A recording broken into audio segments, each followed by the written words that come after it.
Thanks for talking to us about this subject. First of all, the city of San Antonio, for its part anyway, um, has said kind of what it's always said is that, we only have a certain number of people in our government relations office, and we need to pay.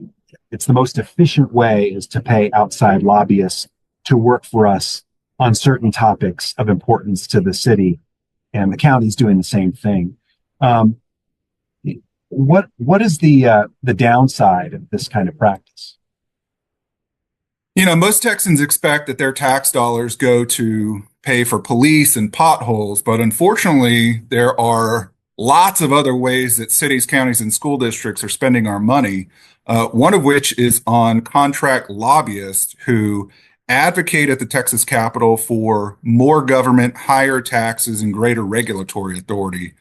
I think most Texans would probably be surprised to learn that their tax dollars are being used in furtherance of big government. Now, just to point out a couple of different ways that the city of San Antonio has utilized this practice of taxpayer-funded lobbying. Some of the big fights that I recall the city of San Antonio being a prominent advocate for progressive causes in, range from involuntary annexation, where conservatives were attempting to end the practice of governments effectively conscripting people who lived on the outskirts to become city residents. City of San Antonio utilized taxpayer-funded lobbying in that instance to oppose legislation. But despite their efforts in 2017, we were able to get a bill through the legislature that banned the practice in part.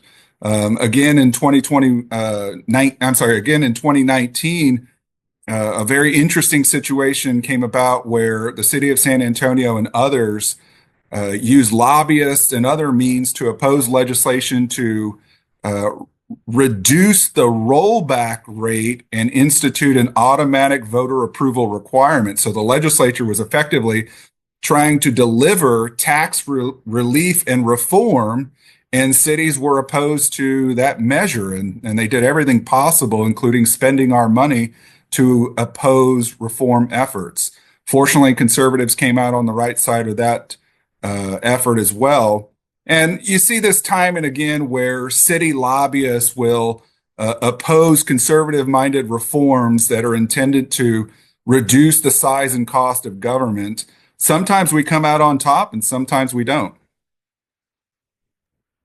Um, and so there are some bills out there this time. We've seen them already as we've kind of checked into what kinds of things are being filed. Um, why is this fight heating up again? Yeah, I think there's renewed interest at the legislature in really grappling with this issue and bringing it to an end, if only to respect uh, the Texas taxpayer and the democratic process.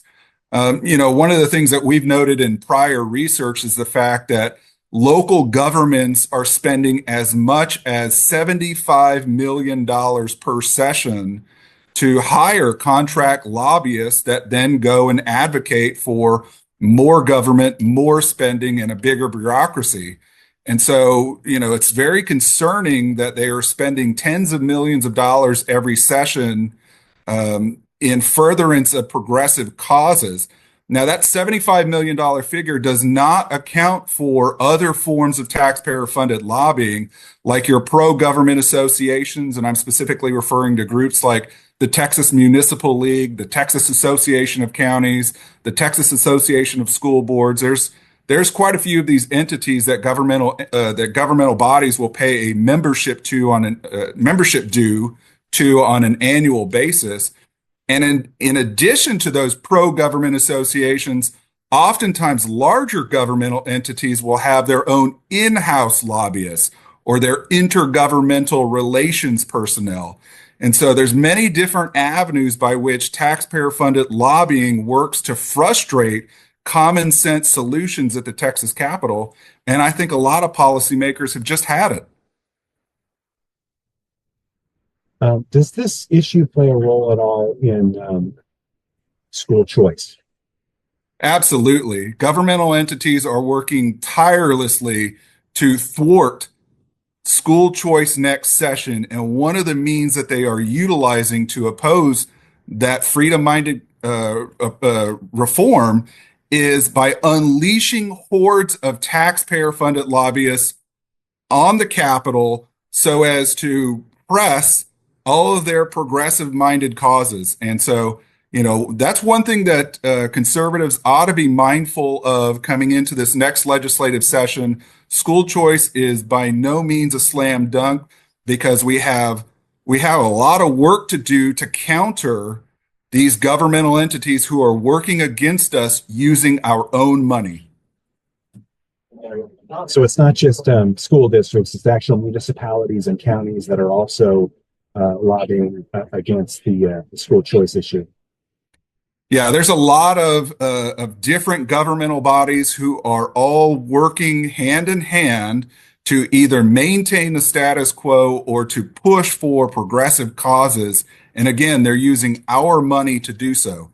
I think that's unfair and it goes against the democratic process. From what you've seen, the bills that are trying to put a stop to this, what approach are they using to maybe keep cities, counties, other local governments from doing this? Yeah, there's some very excellent legislation working through the legislative process. Of course, yesterday was pre-filing. We've had 4 bills come out so far, 1 in the Senate, 3 in the House. Each one employs a very similar approach, which is to prohibit political subdivisions from spending tax dollars to either hire Chapter 305 registered lobbyists directly or to give money over to an association that hires a Chapter 305 registered lobbyist. So, the bills would do some really good things if they were adopted, and I'm very hopeful about the outcome this next legislative session. One last question. Are you saying that local government should have no voice up in Austin? Yeah, this one of the common arguments that we hear from the other side is that if we institute a ban on hiring lobbyists with public dollars, that they'll have no voice, but that is misguided and off base. In fact, one of the things that I hope comes about after we resolve this issue is that local government officials get more involved in the legislative process. Because right now, what these taxpayer-funded lobbyists are is effectively middlemen. The average person isn't able to tell whether their mayor, their city council member, their trustee, or their county commissioner is for or against a bill. All they know is that the governmental body's lobbyists took a particular position. So if we get rid of the lobbyists and we force local officials to get more involved in the process, then voters are going to have more information about which direction their local officials are leaning and then be able to hold them accountable for those decisions. Is it safe to say that some of the money that is being spent on lobbyists, does that end up in, of course there's rules about whining and dining and whatnot, but they essentially have to use the same tactics that any other lobbyist would, right? Well, one of the challenges with the current system is that it's very opaque, and the public really doesn't have a good sense of how its tax dollars are being spent once that big bag of money has been handed over to the lobbyist. And so that's one reason why the legislation targets Chapter 305 registered lobbyists, is because that's the one area of taxpayer-funded lobbying where it's really difficult to understand the environment and how things are working. So that in that opaque environment, there is the opportunity for impropriety, and that's one area where we got to get a handle on. Otherwise, I think we're inviting a lot of corruption. Great. Well, I appreciate your time, and that certainly is one area I've got to read up on. I don't understand what's causing the opacity, but I'm assuming it's probably something similar to what I face when I'm trying to track money that goes into nonprofits. Is that only a certain amount of it is public for me to look at, and they can pretty much play a shell game and move funds around and not talk to me about or not release certain funds. And just to make your job a little more complicated, one of the provisions that's often found in these taxpayer-funded lobbying contracts is a provision related to reimbursements.